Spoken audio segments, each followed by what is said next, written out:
There's literally miles of tunnels beneath Saqqara. So it's like a giant underground necropolis as well as having stuff on top, pyramids. Is that that step pyramid in Saqqara where like you go into the middle of it and you look down and it's just this giant pit with crazy. A massive granite box at the bottom of it? Yeah, it's one of my. In fact, they just opened this up for tourism. And it's actually a really good thing is that the Egyptian authorities are opening up more things. There seem to be understanding that like people are interested in the mystery and they want to see stuff. So thankfully they just did a good job renovating it and opened it up for tourism. But yeah, so that you have this step pyramid structure, allegedly the proto-pyramid, I think was actually built by the dynastic Egyptians. But it's built over a massive pit in the ground that's like, it's probably 100 feet deep, about 45 or so feet wide, square, and you look down onto this thing and there's at the bottom, there's a massive multi-piece granite box that's made up of like 32 pieces of granite weighing anywhere up to about 5 or 6 tons each. I think that box and that pit were likely there and that the Egyptians constructed that step pyramid over the top of it. Imhotep designed it. And I think that was then claimed and used as a burial site for Djoser, the pharaoh. What is this box right here? This box? Yeah. This is one of my favorite boxes at the Serapeum. So this is in, so the Serapeum is at Saqqara. It's a series of underground galleries, beautiful gallery, like these tunnels you could drive a Volkswagen down. They're huge and straight. And one of them goes for nearly 200 meters.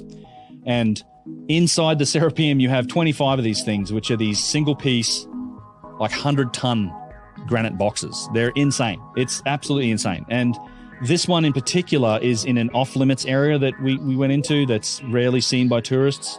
It may be the biggest one there. It's made out of like a black granite, or it might even be granodiorite. It's not, we don't know exactly where the quarry for this thing was. That's its lid sitting on top. And it actually isn't finished. It developed a crack at the end. And it was, for some reason, just shelved there. They decided, well, we'll just tuck this thing away in a corner in this underground structure and leave it there because it was never quite finished. That thing weighs 100 tons? With the lid, yeah. So the box itself might be about 70 and the lid's probably 30 tons. And the lid's been pushed back and it's insane. And there's 25 of them. And here's the thing, like we've never made anything like this in our civilization. Not saying we couldn't, but an interesting experiment. Chris Dunn went to like a granite processing company and said, hey, what would it cost? How could you make us one of these boxes? And they're like, well, for starters, the lump of granite's going to be a ton amount of money. And then it's like, we couldn't make the box without developing specific tools to do it, because the way they'd make it is they'd cut like 5 slabs and then bolt them together, like a floor and then 4 walls, and they'd bolt it together into a box. These are single pieces. So what's impressive about that is it's like you have to quarry this one block of stone and then dig it out. You have to dig all of the inside out, and some of the examples of precision in the Serapeum are absolutely remarkable. You have perfect 90-degree corners in some of the boxes, perfect 90-degree interfaces with the lids, and some of these walls maintain that geometry from like being 11 feet apart. Like that's insane. Like that's one of the major challenges of this is in designing and maintaining that type of relative geometry in a space where you can't afford to make any mistakes. So as you cut down, if you cut something wrong, like you're done. You can't change that whole inside shape, but they've managed to keep these incredibly precise, and you get right down to these little trilinear corners in the bottom corners, and then the walls on it are all polished like mirrors. And there's 25 of them. Now, they're not all finished. So what's even more remarkable at the Serapeum is it seems like a lot of this work was being done in situ. Like the boxes were being worked on in situ. What do you mean in situ? In situation. So they were. There's evidence of multiple steps of work. So that big black box we looked at, this is for example is a collection of the boxes. The lighting's not the best in the Serapeum. You kind of have to see it to understand it. But yeah, these are and they're all housed in offset alcoves from these tunnels. They sit down about 6 or 7 feet. Like the alcoves are sitting down about 6 or 7 feet. So yeah, it's like kind of like a horse stable. Right? Kind of, yeah. They're all in their own little stables. Yep. And they're all offset. This was a strange thing. There's no 2 alcoves that line up and look at each other. So you got multiple challenges when it comes to the Serapeum. One of them is, first and foremost, the logistics of moving that stuff in there. Like the roof hasn't been constructed, right? So it's not like if you were doing this from a functional perspective, or the easiest way to do it would be that you dig the hole in the ground, you'd lower the boxes down in there, and then you'd build the roof and everything over the top of it. That's not what's going on in the Serapeum. These are tunnels that are dug into the bedrock. So the boxes had to be moved in through the front door, maneuvered through all these tunnel systems, and then placed and lowered down into these alcoves. And again, you're looking at blocks of stone that are up to 100 tons, maybe more if they haven't fully been hollowed out and finished. And one of the crazy thing is the biggest boxes in here, you're talking about a foot of clearance difference in the width of the box to the width of the tunnels. So you have 1 foot. It's like I'd like to use that's the Friends episode where they're trying to move a couch up a staircase. Like pivot. Imagine trying to move a 100-ton object in that tight space into an alcove like that. And again, we don't know how they lit it. We don't know how it's pitch. I've been down there where they turn the lights on. It's pitch black. You just go inside a little way and it's pitch black. You can't light a flame in there. Well, there's no evidence for that. We see in a lot of temples where they've used fire and flame, and you have that exhaust. You have the soot marks everywhere. There's no evidence for that in the Serapeum. Really? Yep, we don't know how they lit it. There's no evidence for heavy use of flame, and then we don't know how they moved it because the calculation to move you need at least 150 people to move, say, a 50-ton box. That means look at that fucking thing. Yeah, it's insane. So if you assume one person can pull 200 kilograms, which is 440 pounds, then you need 150 people to pull a 50-ton load. So you're trying to cram 150 people into these tunnels. It just doesn't make it. It's impossible. High technology in Egypt that does not line up with the tools that the earliest official civilization of Egypt had. What were those 3 examples of high technology that they had? The ones that I use in particular are I think when it comes to the engineering aspect is the evidence for machining. So this is the cutting and polishing of stone, and of very, very hard types of stone in particular. You're talking about things like granite and basalt and diorite, which are, if anyone's familiar with the Mohs scale of hardness, can be anywhere from like 6 to 8 on the Mohs scale of hardness. This is the Mohs scale of hardness? MOHS, Mohs scale of hardness. So it's basically like, you take a harder material, and if it scratches the surface material, another material that's harder than that. So it starts at, your fingernail's like a 2 or a 3, and then diamond is the top of the scale at a 10. Okay. Yeah, so you get to 10, and that's the top scale. So, steel, iron is like a 5.5, 6. Steel is like a 6. Things like that. So you're talking about stone that's harder than steel. Okay, wow. Granite. Holy Basalt's a little bit harder. There's even examples in that, and we get to it with the vases, but there's examples of stuff made from corundum, which is a 9. Like, it's literally just about as hard as diamond, but there's vases made from this that display all this evidence of machining. So it's not just the fact that these stones were used, but there is evidence in the stonework of frankly power tools. Something's been used to carve these stones at a very rapid rate. That's the thing. There's been a bunch of, I dive into a lot of the experiments and the research that's been done in these, the history of investigation into these different types of cutting. So tube drills, circular saws, cutting stones, the grinding method, the pounding stones. This has been an ongoing discussion for 150 years. There's been people that have been looking at this and scratching their head for like 150 years and going, this can't have been done with these primitive tools that we've found in the archaeological record, versus the establishment saying, well, these are the tools that we found, so therefore these must have been the tools that we used. And it's just like, you can't use those tools to show us the same result. Something else was done. And we know what tools the dynastic Egyptians used. There you used. go. Yeah, that's one of the great examples. Yeah, so this is one of my favorite examples, actually. So this is a block of stone that's at a place called Abu Can you Sir. full screen this? But yeah, so there's a block of stone at Abu Sir that is. Oh, there you go. You just passed it. It's nearly cut all the way through. This is amazing evidence, because you can now sort of determine the rate at which the saw progressed through the stone, which turns out to be quite rapid.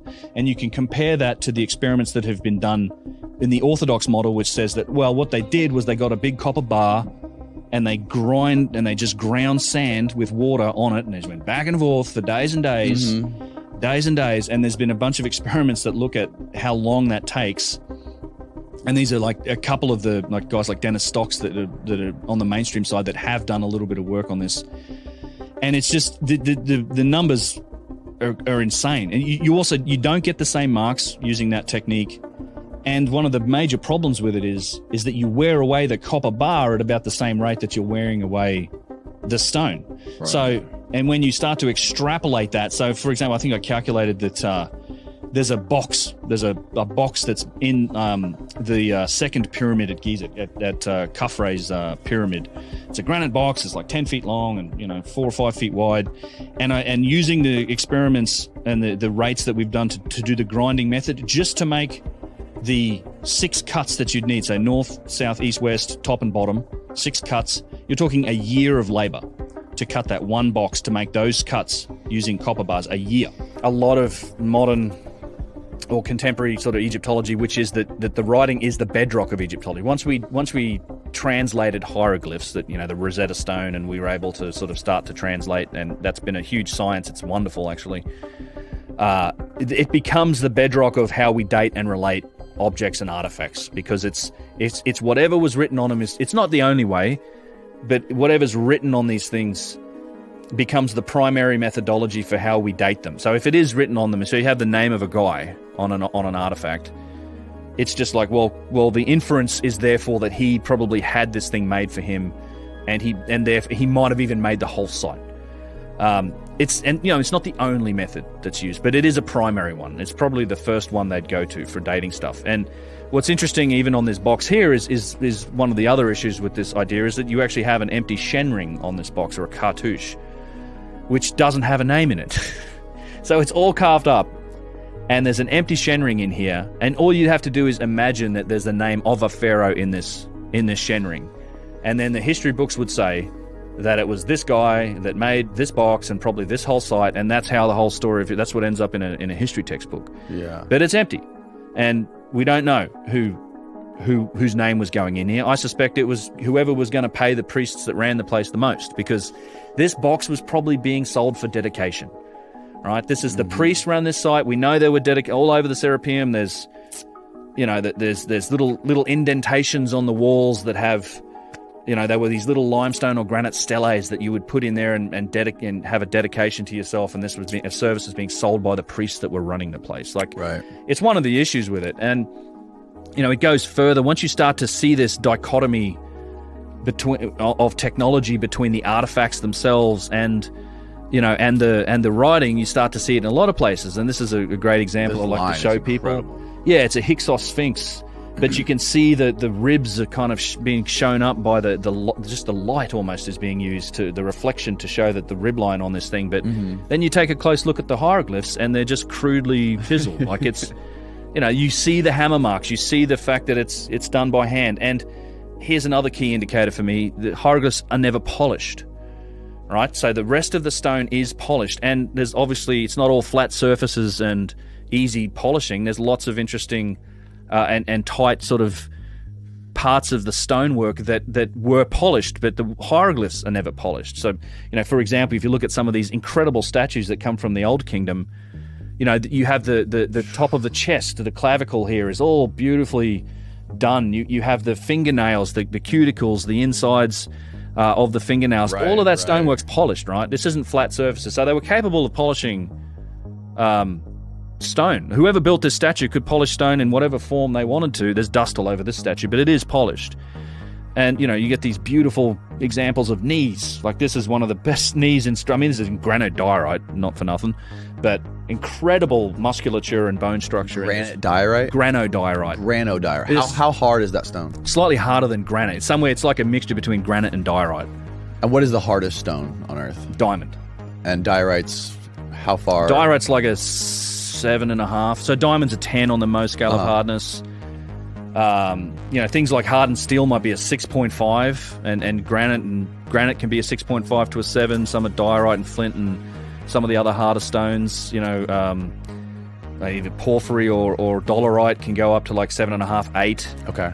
Corundum, topaz, things like this are a 9, and we have artifacts made from things like corundum.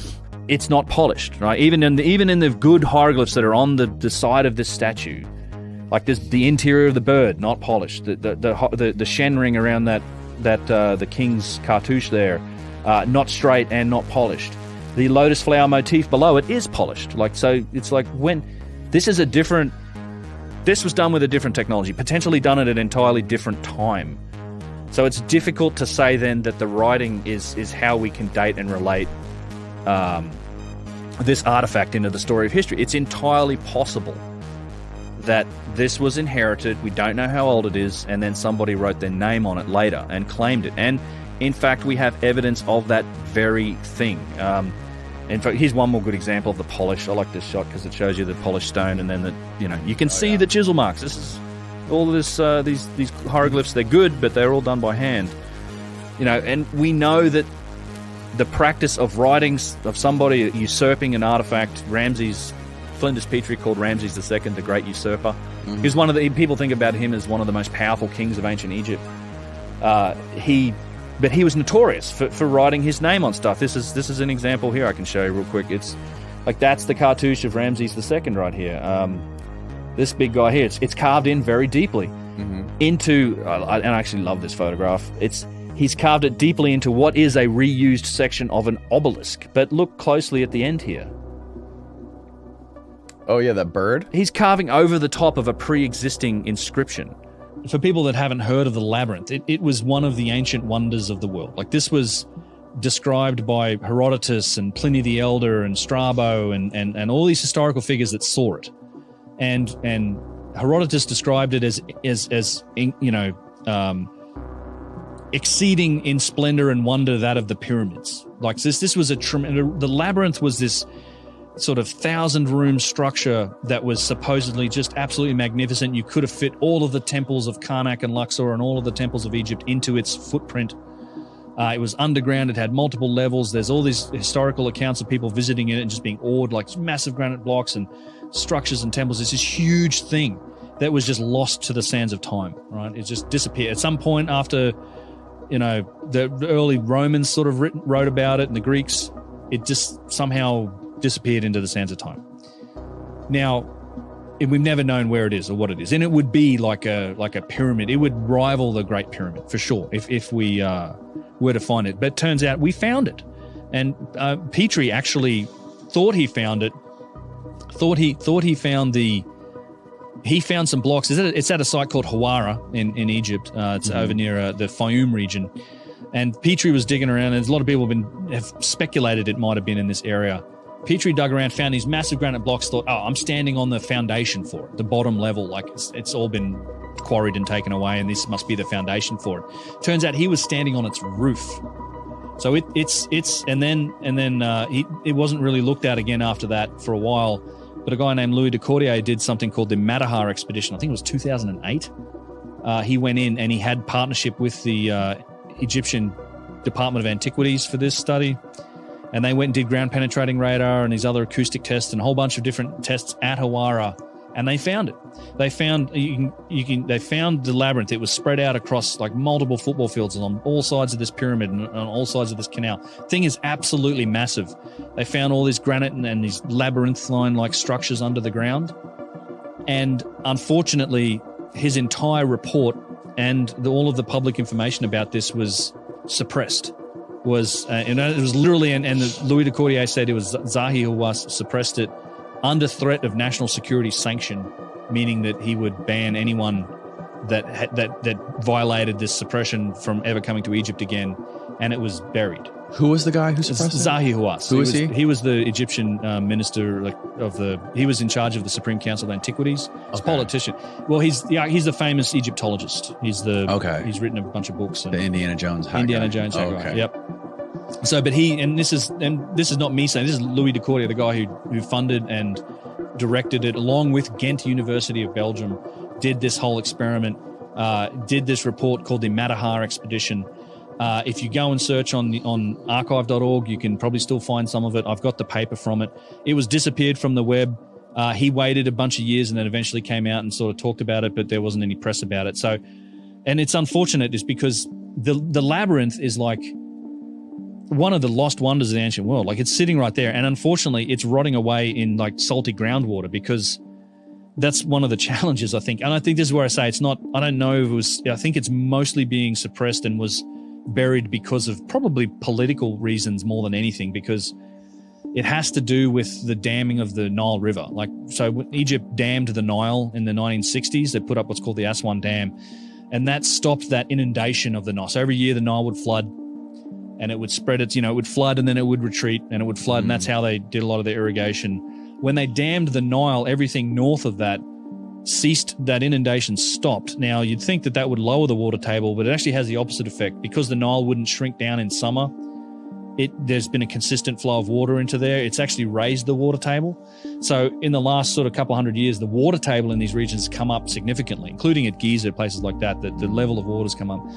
So today, the water table at Hawara is at about 5 meters, and the labyrinth starts at about 9 meters underground. Shit. So, and in order to fix that and to excavate and do stuff, you're talking like probably billions of dollars of infrastructure required to even fix the drainage on the site. And it also sits at the neck, the entry into the Fayum region, which is a large depression that's used for a lot of agriculture in Egypt. And they'd have to probably start messing with like farmers' water, and it would be a huge political problem. Scientists find a flying ship under the Great Pyramid, and it's not what you think. Could this discovery rewrite our understanding of ancient Egyptian technology? What secrets did the builders of the Great Pyramid possess that we are only now beginning to uncover? Join us as we dig into this astonishing find and explore the mysteries it holds.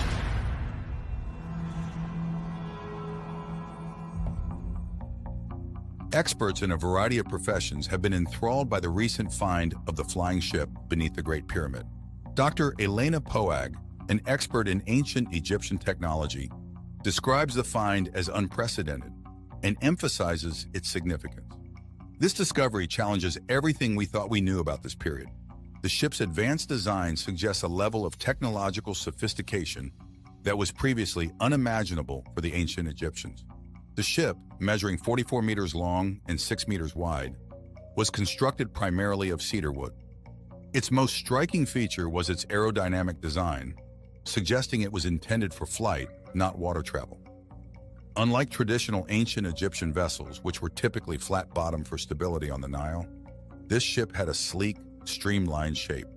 The hull was pointed at both ends, resembling the design of modern aircraft, with curves and angles that would minimize air resistance.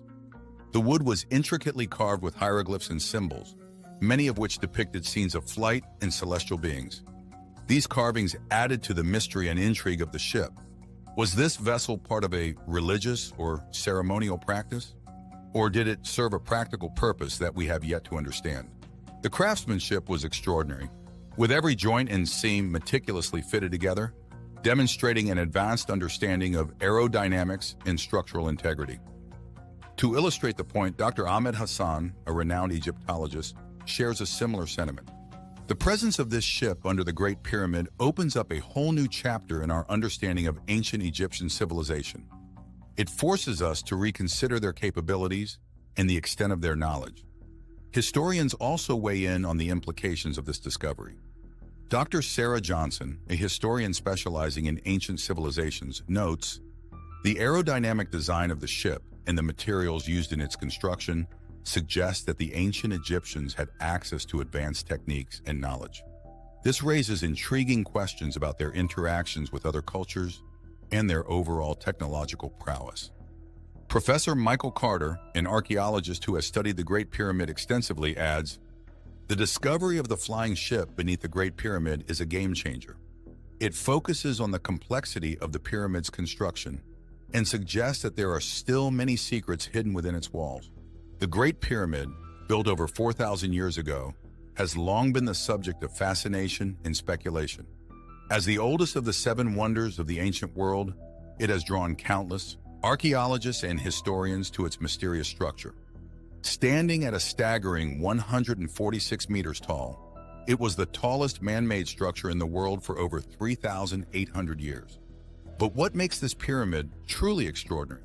Constructed during the 4th dynasty of the Old Kingdom of Egypt, around 2580-2560 BC, the Great Pyramid was built as a tomb for Pharaoh Khufu. Its precise alignment with the cardinal points and its perfect geometric proportions have baffled experts for centuries. How did the ancient Egyptians achieve such precision with the limited technology available to them at the time? The pyramid is made up of an estimated 2.3 million blocks of limestone and granite, each weighing between 2.5 and 15 tons. The sheer scale of this construction project is mind-boggling. How did they transport these massive stones from the quarries to the construction site? Some theories suggest that a network of ramps and levers was used, but no definitive evidence has been found to support this. A maze-like structure made of a number of small tunnels and rooms inside the pyramid has generated a great deal of discussion and investigation. In the interior of the pyramid, in the king's chamber, is a massive granite sarcophagus that is thought to have contained Pharaoh Khufu's remains. But no mummy was ever discovered, which begs the issue of what the real intention behind this impressive edifice was. One of the most intriguing aspects of the Great Pyramid is its connection to the stars. The pyramid's sides are aligned almost perfectly with the 4 cardinal points, and the shafts within the structure are thought to align with specific stars. This has led some to speculate that the pyramid served not just as a tomb, but also as an astronomical observatory or a monument to the gods. Over the years, the Great Pyramid has been the center of numerous theories and myths. Some believe it holds hidden chambers and tunnels that have yet to be discovered. Others suggest it was built with the help of advanced technology, possibly even from extraterrestrial sources. While these theories are often dismissed by mainstream archaeology, they add to the enduring mystery and allure of the pyramid. This intricate history is further enhanced by the finding of the flying ship beneath the Great Pyramid. How could such a sophisticated structure remain hidden for so long? What does this tell us about the ancient Egyptians' capabilities and knowledge? These questions continue to captivate researchers and enthusiasts alike, driving further exploration and study. As we look more into this astonishing find, it's essential to consider the broader context of ancient Egyptian civilization. The Great Pyramid stands as a proof to the ingenuity and ambition of the people who built it. But it also reminds us that there is still much we don't know about this ancient culture. Every new discovery, like the flying ship, brings us closer to understanding the true extent of their achievements. In 2024, a team of archaeologists using ground-penetrating radar made an unexpected find. Beneath the Great Pyramid, they discovered what appeared to be the remnants of a large ancient vessel. This discovery sent shockwaves through the archaeological community, sparking intense curiosity and speculation. What could this vessel be, and how did it end up buried under the pyramid? The initial discovery was made during a routine survey aimed at mapping the subterranean features of the pyramid complex. As the radar images came through, the team noticed an anomaly, a large rectangular shape that stood out from the surrounding rock and sand. Further analysis revealed that this shape was composed of a material distinct from the natural geological formations. Excitement quickly turned to action as the team prepared to excavate this mysterious find. Over the following months, the team carefully excavated the site, revealing a well-preserved wooden structure unlike any other known Egyptian artifact. The excavation process was painstaking, requiring the expertise of archaeologists, engineers, and preservation specialists. Each step was meticulously planned and executed to ensure the integrity of the fragile structure. The first task was to remove the overlying layers of sand and debris. This involved using a combination of hand tools and small machinery to carefully sift through the material, ensuring that no part of the ancient vessel was damaged in the process. As they explored more, the outline of the vessel began to emerge more clearly, revealing its impressive size and intricate design. The team worked in shifts around the clock, driven by the anticipation of what lay beneath. Their meticulous efforts paid off as the ship's structure became more defined with each passing day, heightening the sense of excitement and discovery. As they uncovered more of the vessel, it became clear that this was no ordinary ship. Its design and construction suggested a level of sophistication far beyond what was previously known. The wood was in remarkably good condition, preserved by the dry, stable environment beneath the pyramid. The vessel measured approximately 44 meters long and 6 meters wide, with intricate carvings and symbols adorning its surface. The team documented every detail, taking thousands of photographs and creating detailed sketches and diagrams. They also collected samples of the wood and other materials for further analysis. These samples would later provide crucial information about the age and origin of the vessel. As the excavation progressed, the team encountered several challenges. The fragile state of the wood required careful handling to prevent damage. They also had to contend with the tight, confined spaces within the pyramid complex. But despite these obstacles, their determination and expertise prevailed. As we continue to explore and study this remarkable find, one thing is certain: the Great Pyramid still has many secrets to reveal. Each new discovery adds to our understanding of the past and inspires us to keep searching for answers. What will we find next? Only time will tell. The interior of the ship was equally impressive. There were compartments and chambers that seemed designed for storage and habitation.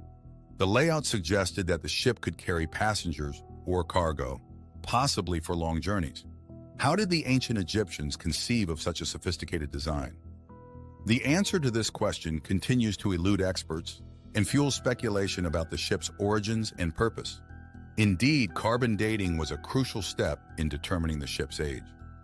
Samples of the wood and other organic materials were analyzed, revealing that the ship dates back to the 4th dynasty, around the time of Pharaoh Khufu. This aligns with the construction of the Great Pyramid, suggesting a connection between the two. But what was that connection? Was the ship built for the pharaoh's journey to the afterlife? Or did it serve a different, more mysterious purpose? Further analysis included scanning electron microscopy and X-ray fluorescence, which provided detailed information about the ship's composition. These techniques revealed traces of metals and other materials not commonly found in ancient Egyptian artifacts. Could these elements have played a role in the ship's supposed ability to fly? The presence of these materials raises intriguing possibilities about ancient Egyptian technology and knowledge. The aerodynamic design of the ship was studied using computational fluid dynamics, CFD, simulations. These simulations showed that the ship's shape would generate lift, similar to modern aircraft, under the right conditions. This finding supports the theory that the ship was designed for flight. But how did the ancient Egyptians achieve this? Did they have knowledge of principles that we only discovered in modern times? As researchers continue to study the flying ship, new questions arise. What was the ship's intended purpose? How did the ancient Egyptians develop the technology to build such a vessel? The flying ship finding casts doubt on our knowledge of ancient Egyptian technology and creates fresh study opportunities. It suggests that the ancient Egyptians may have had capabilities that we are only beginning to comprehend. As we explore more into this mystery, we are reminded of the great potential for new discoveries that lie hidden beneath the sands of time. There are a ton of hypotheses regarding how the ancient Egyptians could have constructed a flying ship in response to the finding of the flying ship within the Great Pyramid. Some experts believe the ship's design indicates knowledge of aerodynamics far ahead of its time. Could the ancient Egyptians have possessed advanced technology now lost to history? One theory suggests that the ancient Egyptians had a good understanding of natural principles that allowed them to manipulate materials and construct highly advanced structures. The aerodynamic shape of the ship, with its sleek, streamlined form, suggests an intentional design aimed at reducing air resistance and achieving lift. This knowledge, if true, would place the ancient Egyptians among the most advanced civilizations of their time. Another possibility is that the ship was built using a combination of known and unknown materials that enhanced its flight capabilities. The presence of certain metals and compounds in the ship's construction hints at a sophisticated level of metallurgy. Could these materials have been used to create a vessel capable of navigating the skies? If so, what other technological marvels did the ancient Egyptians possess? Some researchers argue that the ship's design reflects an understanding of principles similar to those used in modern aviation. The ship's curved hull and pointed ends are reminiscent of contemporary aircraft designs, which are optimized for aerodynamic efficiency. How did the ancient Egyptians acquire such knowledge? Was it through careful observation and experimentation? Or did they have access to information that has since been lost? One such theory suggests that the ancient Egyptians were visited by beings from another world who shared their advanced knowledge and technology. Proponents of this idea point to the ship's sophisticated design and construction as evidence of extraterrestrial influence. They argue that such a leap in technology would be difficult to achieve without outside assistance. Could the ship be a relic of this otherworldly contact? Another alternative theory posits that the ship was part of a larger network of advanced technologies spread across ancient civilizations. Some researchers believe that there was once a global civilization that possessed incredible knowledge and capabilities. The ship, according to this theory, is just one piece of a much larger puzzle. How does this fit into our understanding of ancient history? Skeptics of the extraterrestrial and global civilization theories argue that these ideas lack concrete evidence and rely too heavily on speculation. They suggest that the ship can be explained through more conventional means, such as the ingenuity and resourcefulness of the ancient Egyptians. But even within this framework, the ship remains a mystery. The flying ship found under the Great Pyramid is full of mysteries. Its purpose remains unknown, as does the method of its construction. Even more puzzling is why it was hidden beneath the Great Pyramid. Theories range from advanced ancient technology to alien contact, each adding a layer of intrigue to this fascinating discovery. What other mysteries lie hidden under the sands of Egypt? The story of the flying ship is a reminder that our understanding of history is always evolving, driven by new discoveries and the relentless pursuit of knowledge. As we explore these theories and speculations, we move closer to uncovering the truth behind one of history's greatest puzzles. If the ancient Egyptians did indeed create a flying ship, it would drastically alter our perception of their technological capabilities and their understanding of the world. This discovery challenges the conventional narrative of ancient Egyptian history, suggesting that they possessed knowledge and skills far beyond what we previously believed. The implications of this are complex, potentially rewriting entire chapters of history books. The existence of such advanced technology indicates that the ancient Egyptians were not just master builders, but also innovators in fields we never associated with them. If they could design and construct a vessel capable of flight, what other technological marvels might they have created? This new understanding could lead to a reevaluation of other artifacts and structures, searching for evidence of similarly advanced techniques. This discovery could shed light on the broader technological landscape of the ancient world. The Egyptians' ability to build a flying ship suggests they had a sophisticated understanding of principles that wouldn't be formally recognized until thousands of years later. This knowledge might have been shared with or influenced by other contemporary civilizations, pointing to a more interconnected ancient world than we previously thought. Could this discovery indicate that other ancient cultures also possessed advanced technologies that have been lost to time? It raises questions about the flow of knowledge and technology across ancient societies. Were there other flying ships or similar technological feats in different parts of the world? The implications stretch far beyond Egypt, offering a tantalizing glimpse into a potentially more advanced and interconnected ancient world.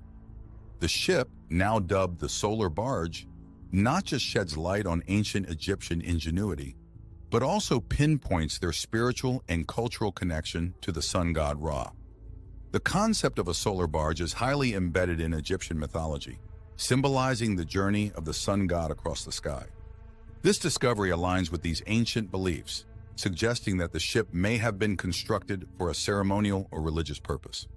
The craftsmanship and design of the ship reflect the Egyptians' reverence for their deities and their understanding of the world. The intricate carvings and symbols adorning the ship are not merely decorative. They tell a story of a civilization very connected to its mythology and religious practices. This vessel, intended to traverse the heavens, symbolizes the Egyptians' desire to bridge the earthly and the divine. The solar barge also underscores the importance of the Great Pyramid as more than just a tomb. Its discovery beneath the pyramid suggests that this monumental structure served multiple purposes, possibly as a gateway between worlds or as a repository of sacred knowledge.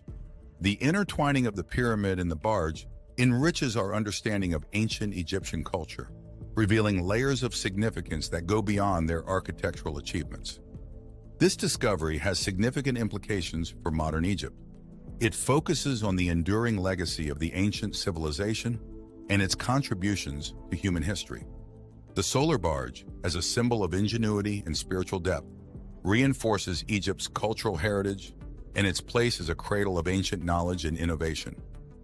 This newfound artifact has the potential to attract scholars, historians, and tourists eager to learn more about the mysteries of ancient Egypt. It serves as a reminder of the richness of Egypt's past and its continuous influence on contemporary culture and thought. The solar barge is not just an archaeological find. It is a cultural treasure that connects the present to the past, inviting us to explore the depths of human ingenuity and belief. The flying ship under the Great Pyramid is a discovery that challenges our preconceived notions about ancient Egyptian technology and sparks our imagination. This astonishing find suggests that the Egyptians possessed advanced knowledge far beyond what history has recorded. It opens thrilling new avenues for research, compelling experts to rethink long-held assumptions about ancient civilizations.